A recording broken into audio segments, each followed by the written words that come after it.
મહત્વના સમાચારની વાત કરીએ તો બનાસકાંઠાના ઝઝામ દુધોસણ કસ્ટમ રોડ પર મિથેનોલ ભરેલું ટેન્કર પલટ્યા બાદ બનાસકાંઠા પોલીસે સ્થાનિક લોકોની અપીલ કરી છે। સાથે જ અકસ્માત બાદ કેટલાક લોકો દારૂ સમજી ઝેરી કેમિકલ લઈ જતા રહ્યા હતા અને જેથી પોલીસે મોડી રાત્રે જ આસપાસના વિસ્તારમાં લોકોના ઘરમાં દરોડા પાડ્યા હતા અને લઈ જવાયેલું કેમિકલ પકડી અને તેનો નાશ કર્યો હતો। પોલીસે સ્થાનિકોને અપીલ કરી છે આ ઝેરી કેમિકલ છે અને તેનાથી પશુઓ અને માનવને દૂર રાખવું જોઈએ, જેનો નાશ કરી દેવાની પણ પોલીસે અપીલ કરી છે।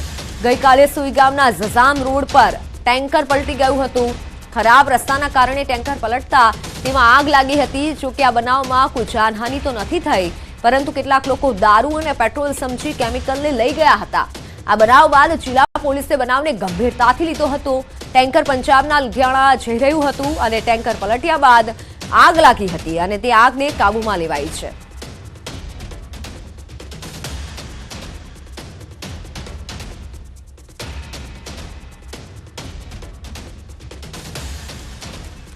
ઓનલાઈન પર સંવાદદાતા કિશોર જોડાઈ ચૂક્યા છે। કિશોર, કઈ રીતે ટેન્કર પલટ્યું અને પોલીસનું આ મુદ્દે શું કહેવું છે?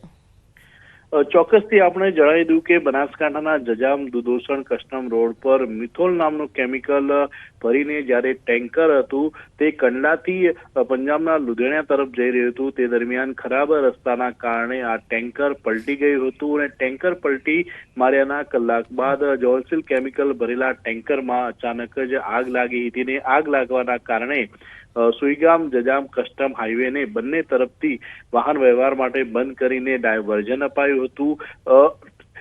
ટેન્કરમાં આગ લાગ્યા બાદ સદનસીબે જાનહાનિ ટળી હતી। ડ્રાઈવર અને ક્લીનરનો તો બચાવ થયો હતો, પરંતુ મહત્વની વાત એ છે કે જ્યારે આ ટેન્કર પલટ્યું ત્યારે લોકો આલ્કોહોલ અને પેટ્રોલ સમજીને આ ટેન્કરમાંથી કેરબાઓ અને ડબ્બાઓ ભરીને આ ઝેરી કેમિકલ લઈ ગયા હતા અને તે બાદ સ્થાનિક રોડલાઇન ટ્રાન્સપોર્ટ કંપની દ્વારા બનાસકાંઠા જિલ્લા પોલીસ વડાને પત્ર લખવામાં આવ્યો હતો કે ઝેરી કેમિકલ ભરીને લોકો પોતાના ઘરે લઈ ગયા છે। તે બાદ બનાસકાંઠા પોલીસ ગંભીરતાને ધ્યાનમાં લઈને મોડી રાત્રે સુધી છાપેમારી હાથ ધરવામાં આવી હતી। આલ્કોહોલ અને પેટ્રોલ સમજી જે લોકો કેમિકલને ઘરે લઈ ગયા હતા તેમના ઘરોમાં છાપો મારવામાં આવ્યો હતો અને આ તમામ જે કેમિકલ હતું તે પોલીસ દ્વારા નષ્ટ કરવામાં આવ્યું હતું। તે ઉપરાંત બનાસકાંઠા જિલ્લા પોલીસે સ્થાનિક લોકોને અપીલ પણ કરી છે કે કેમિકલ હાનિકારક હોવાથી પશુઓ તેમજ માનવોને દૂર રાખવા। જી બિલકુલ કિશોર, કોઈ એવું છે કે જેને આ કેમિકલ કદાચ ભૂલથી પી લીધું હોય અથવા તેની અસર થઈ હોય?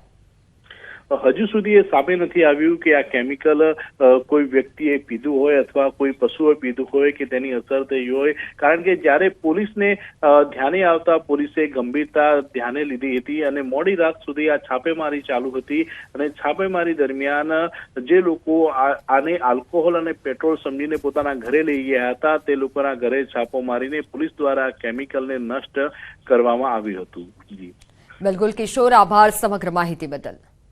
તો ઢોળાયેલા કેમિકલને દારૂ સમજી લોકો ઉઠાવી ગયા, પરંતુ પોલીસ દ્વારા તમામને અપીલ કરવામાં આવી છે તે કેમિકલ ઘરે લઈ ગયા છે તેને ભૂલથી પણ ન પી લે, કારણ કે તે પશુ માટે પણ જોખમી છે અને આ કેમિકલ માનવ માટે પણ જોખમી છે। તેનો ઉપયોગ ન કરવો જોઈએ, અવાવરૂ જગ્યાએ આ કેમિકલનો નાશ કરવો જોઈએ। એક ટેન્કર પલટી ગયું જેમાં કેમિકલ છે, પરંતુ લોકો આ કેમિકલ લઈ ઘરે જતા રહ્યા હતા।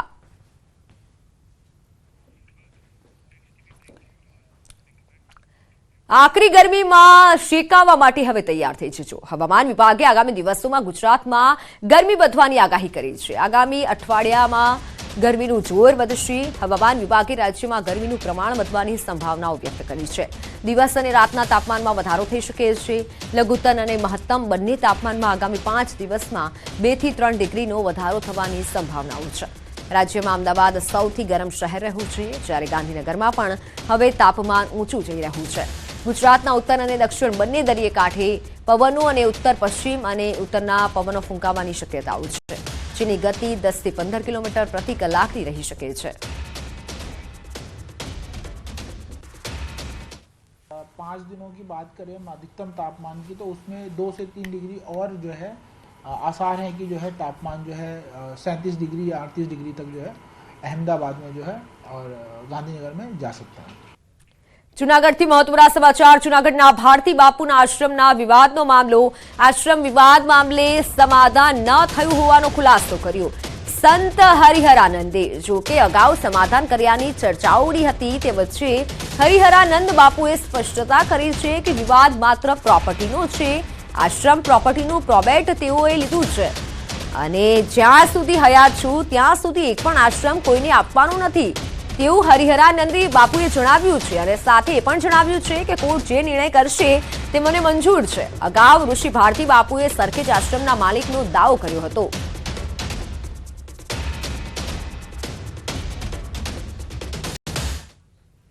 જ્યાં સુધી હું હયાત છું ત્યાં સુધી ઋષિ ભારતી હોય કે મહાદેવ ભારતી હોય કે અવધેશાનંદ ભારતી હોય, મારા 18-20 ચેલા છે. હું જ્યાં સુધી હયાત છું ત્યાં સુધી એકે આશ્રમ કોઈને નથી આપવાનો. ત્યાં સુધી મારા નામે જ રહેશે અને એની કોર્ટ મેટર હાલે છે, કોર્ટ ચુકાદો આપશે, એ મને મંજૂર છે. સુરત